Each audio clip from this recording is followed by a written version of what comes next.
Olá pessoal, tudo bem? Vamos ver então uma partida muito bacana nessa linha da Siciliana Najdorf para as brancas. Raramente eu faço vídeo para as brancas nessa abertura, mas vamos passar a fazer alguns. E essa é a linha posicional. É uma linha que não gera assim partidas tão agudas, tão intensas quanto o Bispo G5, que tem aí o Dama B6 do Kasparov. Opa, tem as linhas posicionais com E6 e Bispo E7. Tem também o peão envenenado postergado, em que esse lance é feito lances adiante. Tem a linha com cavalo de BD7. Olha, é muita coisa nessas linhas aqui, todas muito agudas, com muita teoria, em que se você errar pode ser muito perigoso. E eu não digo errar, mas às vezes esquecer a variante e não conseguir desempenhar no tabuleiro naquele nível do seu estudo. Porque uma coisa é o estudo em casa, com o computador ou com as peças, é uma tranquilidade. Agora a realidade, quando você está ali jogando, é outra, completamente diferente. O Bispo E2, então, ele é bastante interessante, porque é uma abertura que você pode jogar de brancas contra Najdorf, mais baseado em ideias posicionais, em linhas gerais. E esse sistema é o Karpov-Smyslov. Então, dois grandes expoentes do xadrez posicional. E essa partida foi jogada em 76 entre Alexander Beliavsky, um grande mestre muito famoso, e Nukin Rashkovsky. Deixa eu abrir aqui para vocês darem uma apreciada aí, certo? Dois grandes mestres muito fortes naquela época, quase 50 anos atrás. Voltando aqui então, E5, lance temático na Najdorf, cedendo aí a debilidade posicional, mas ganhando espaço no centro. Cavalo B3, modernamente se joga bastante cavalo F3, mas o cavalo B3 é o mais tradicional, acho que é o mais de princípio mesmo. Bispo E7, A4. Essa ideia, pessoal, é muito importante nessa linha. Visa a conter o avanço B5, que é um contra-ataque frequente na Najdorf e em outras sicilianas derivadas também, como a Scheveningen e até na Dragão. Cavalo C6, F4. Então, é uma ideia para restringir a posição do adversário, colocar esse dueto de peões em E4 e F4. Roque, roque, cavalo B4 e rei H1. Vejam como o Beliavsky imediatamente rocou e colocou o rei em H1. Imediatamente. Porque essa diagonal aqui já está muito fraca. E aí, como o cavalo está bem posicionado em B3, impedindo a vinda futura do bispo por C5 e a dama em B6 também não faria muitas coisas, deu tempo de rocar mesmo com a diagonal aberta e colocar o rei em segurança. Agora o Rashkovsky joga B6. B6. Lance novidade na época. O que se tinha antes, pessoal? Que eu acho até uma ideia muito tranquila para jogar de negras. Muito frequente também. Bispo E6 já conduzindo a igualdade. Nós tínhamos em 73 uma outra partida jogada pelo mesmo Beliavsky de brancas contra um jogador muito forte de negras que eu vou dizer no fim da variante. E vocês vão ver como o contorno dessa partida aqui com o Bispo E6 é completamente diferente.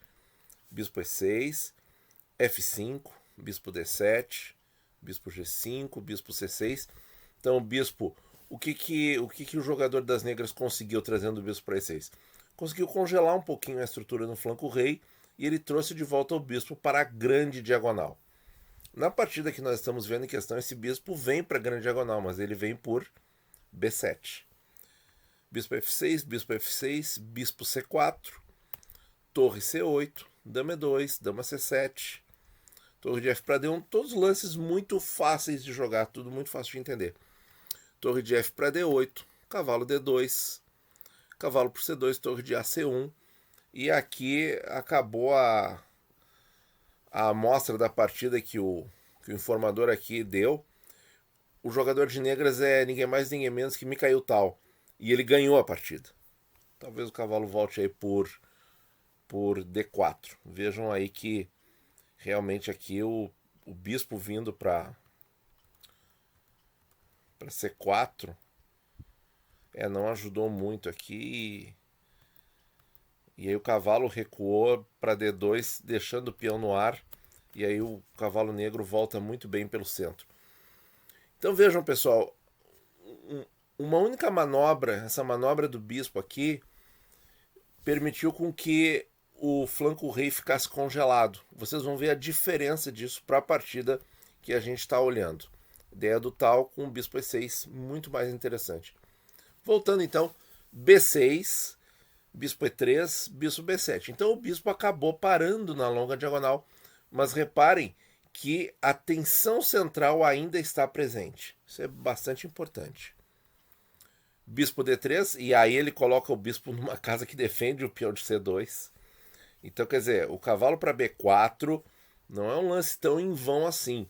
Deixa a grande diagonal aberta, dando atividade para o bispo de Casa Branca e causa incômodos na posição branca também.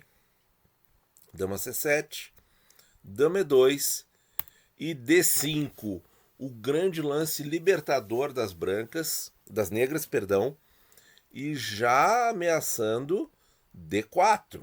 D4 rompe o centro, abre os bispos, tudo a princípio muito correto, muito legal. Como que as brancas devem reagir agora, pessoal?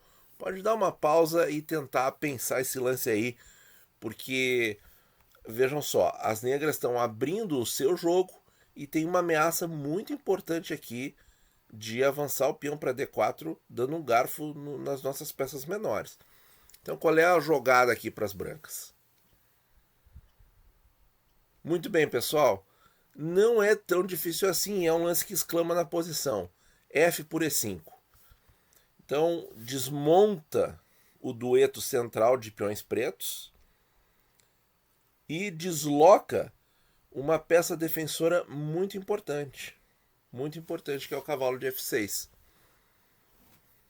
Veio o cavalo por E4 e agora o Beliavsky. Você pode tentar dar uma pausa também para pegar esse lance, porque faz parte da mesma ideia. Bispo D4. Aí, pessoal, bispo D4. Para justamente segurar esse peão no centro, nessa casa avançada E5, que desorganiza a defesa do rei negro que está enrocado. Reparem a diferença que ficou do flanco rei nessa partida aqui com a partida do Mikhail Tal. Lance 16 aqui, só para a gente não esquecer. Deixa eu voltar para o lance 16 da outra partida. Olha aqui, ó, a estrutura já fechada. Então as brancas com bem menos atividade aqui no flanco rei do que na partida contra o Rashkovsky. Voltando aqui para o lance 16, bispo D4. Ok. Veio então cavalo C5. E aqui, pessoal, tem um lance muito forte, muito interessante, que é um lance assim que a gente até não espera muito na siciliana. Mas nessa siciliana teve tantas ideias que eu resolvi trazer essa partida. Vale a pena dar uma pausa e tentar ver qual é o lance das brancas aqui. Muito bem, pessoal. Espero que você tenha conseguido descobrir o lance bispo por H7, presente de grego. Que coisa legal. Presente de grego numa siciliana. Acontece, mas não é o tema mais comum. Em geral, a branca ganha abrindo o centro, rompendo com F4, F5, E5, E6, esse tipo de coisa. Em geral, assim, ataque forte pelo centro. Veio bispo por H7. Muito legal. Então, minha gente, olha só. Nessa posição aqui, Vejam como ficou importante segurar o peão em E5 para que este cavalo não voltasse por F6, defendendo o peão de H7. E aí ele joga, o Rashkovsky joga em C5. E aí que tem, pessoal, que a gente pode pensar o seguinte: mas o bispo por H7 não é uma ameaça, não é uma ameaça latente na posição? Claro que é. E ele não tinha como evitar? Tinha. Como é que as negras poderiam evitar esse ataque das brancas, pessoal? Não é difícil. Cavalo por D3. Cavalo por D3 e dá pequena vantagem para as negras. Olha só. C por D3. Agora sim, cavalo C5. E o computador dá, por exemplo, bispo C5 e BC5. Olha aí. Bem mais tem aqui os peões colgantes, mas os bispos estão protegendo, eles têm alguma mobilidade. Ainda tem a coluna F semi-aberta, então não está tão fácil assim. Mas é uma posição jogável, aqui tem partida, certo? Agora, com o bispo H7, os temas já ficam muito fáceis para as brancas continuarem desenvolvendo. E aqui é o tipo de posição em que as negras não têm muita escolha, porque rei H8 não faz o menor sentido, porque as brancas já conseguiram tirar o peão de H7 do tabuleiro e abrir a coluna H. Então, já que as brancas atingiram esses objetivos, vamos engordar um pouquinho comendo esse bispo. O lance das brancas, pessoal, brancas jogam para manter a vantagem. Dama H5, sem sombra de dúvida. Sem sombra de dúvida. Porque agora com o rei G8, tem outro lance aqui que segue a ideia, pessoal. Esse lance é muito interessante também. É outra ideia muito frequente, muito comum nesse tipo de posição, em que o rei das negras está ficando praticamente sem peças para defender. Muito bem, pessoal. Torre F3. Torre F3. O famoso hook lift em inglês. Ou seja, a pessoa joga a torre na terceira ou na quarta fileira para trazer a torre para a coluna do flanco rei, seja H ou G, e facilitar e promover o ataque, trazendo recursos para o ataque no flanco rei. Então essa ideia muito frequente, muito importante nesse tipo de posição. E as negras defendem com um lance que o meu computador gostou. Dama C6. Dama C6 de olho na casa G6. E aí, pessoal, como é que a branca segue aqui? Torre G3. Torre G3. Por que não torre H3? Mais direto ao ponto, ameaçando aqui dois tipos de checkmate. Bom, porque basicamente as negras têm um recurso defensivo que é dama H6. E são duas peças no ataque. E agora tem uma peça no flanco rei, que é a dama defendendo. E essa dama branca aqui, ela não sai fazendo grande diferença no jogo. E entre seres humanos, eu veria facilmente uma chance de empatar aqui, ó. A dama sai por F3, ameaça a dama negra. Vem dama G6, torre G3. Dama H7, ela tá sempre ali defendendo. Se as brancas ficarem aqui, não vão conseguir nada. Pode até empatar. E até dão a chance para as negras se aventurarem num sacrifício. Que na verdade você vai ver que não é sacrifício. Um sacrifício de dama por peças. Por exemplo, cavalo B3, torre G6, FG6, dama G3, cavalo A1. E as negras, pessoal, têm vantagem decisiva nessa posição. Estão com par de torres, par de bispos. E ainda tem muito prospecto. Porque o rei está bem seguro. Quem está agora em vias de levar gavetão são as brancas, com torre F1 checkmate. Claro, tem bispo G1 ainda, mas bispo C5 e o ataque segue. Dobra as torres na F, por aí vai. posição decisiva para as negras. Então aquele lance torre H3, que eu erraria com certeza, é um lance fraco. Vejam só que interessante. Torre G3. Torre G3 o Beliavski que jogou. Dama E6. Então esse lance aí segura os avanços do peão de E e tal. O computador dá uma linha aqui que cavalo C2 manteria a igualdade. Vamos dar uma olhadinha porque tem um sacrifício aqui. Torre por G7 e conduz a empate. Vamos ver.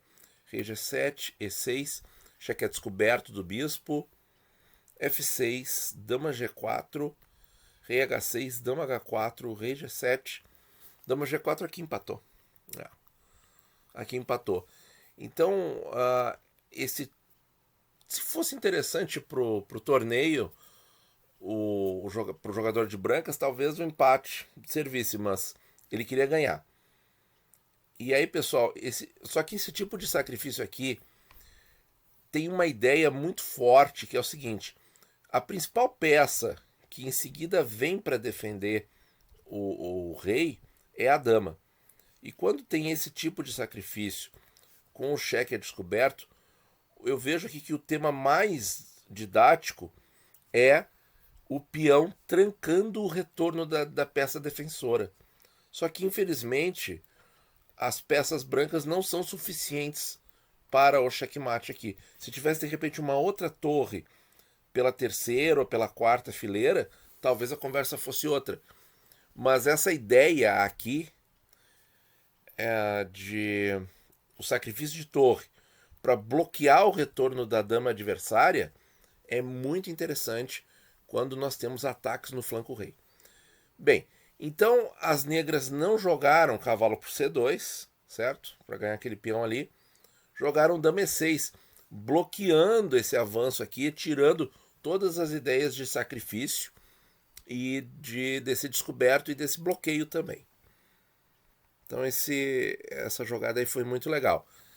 Só que agora dá tempo para as brancas reorganizarem o ataque, pessoal. E aí, qual lance você acha interessante aqui? Pode dar uma pausa para ver o que o Beliavski jogou. Pessoal, torre F1. Torre F1. Tá? Lance muito importante. Vejamos. A questão aqui é a seguinte: tem que atacar mais pontos nesse flanco rei, porque daqui a pouco as peças negras ficam sobrecarregadas. E a torre em F1 exerce uma pressão muito forte em F7. Essa dama aqui, ela está segurando o peão de E. Ela já tem um trabalho aqui. E daqui a pouco ela tem que vir para coluna H, alguma coisa assim. E aí a pressão com E6, torre em F1, dama em H5, a pressão em F7 começa a ficar considerável. Então, torre F1. E aí o Raškovský erra. Torre de F para E8. Com toda essa pressão, ele errou. Vejam como funciona o jogo de xadrez. Isso aqui é xadrez clássico, anos 70, pessoal. Sem computadores.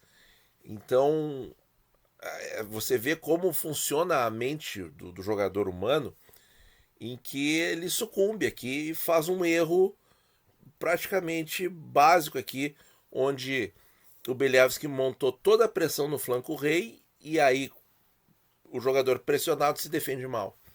Comete um erro de defesa. Não era para tirar a torre da coluna F. Vamos ver aqui. Então, pessoal, brancas jogam e ganham. O Beliavski jogou esse lance e o Raškovský abandonou. Torre H3.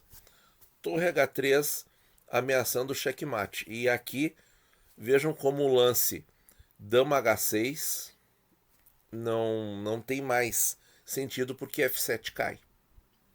Dama H6, por exemplo, dama F7 ganhando a dama e dando checkmate em poucos lances. Vamos mostrar aqui para vocês. Dama aqui, vem cheque. E aí, bom, acho que toma, né? Acho que toma e ganha assim, com esse descoberto. Sensacional, né, pessoal? Então vejam só que siciliana muito gostosa, muito boa de executar no tabuleiro, vendo cada lance. Ponto de destaque aqui, o D5 que parecia libertador para as negras, na verdade foi aí talvez uma cessão de espaço para o Beliavsky agir, com F por E5, o lance central aí da ideia. Da ideia, e aí o bispo D4 tirando a possibilidade de retorno do cavalo e depois fazendo sacrifício de grego, colocando o rei lá no cantinho e fazendo o rook lift. Claro, e tem que calcular bem aqui os sacrifícios, as obstruções e todos os outros temas. Mas então, pessoal, muito legal essa partida. Espero que vocês tenham gostado dela, assim como eu gostei. Estudar os clássicos sempre é bom. Muito obrigado por ouvir e bons jogos a todos.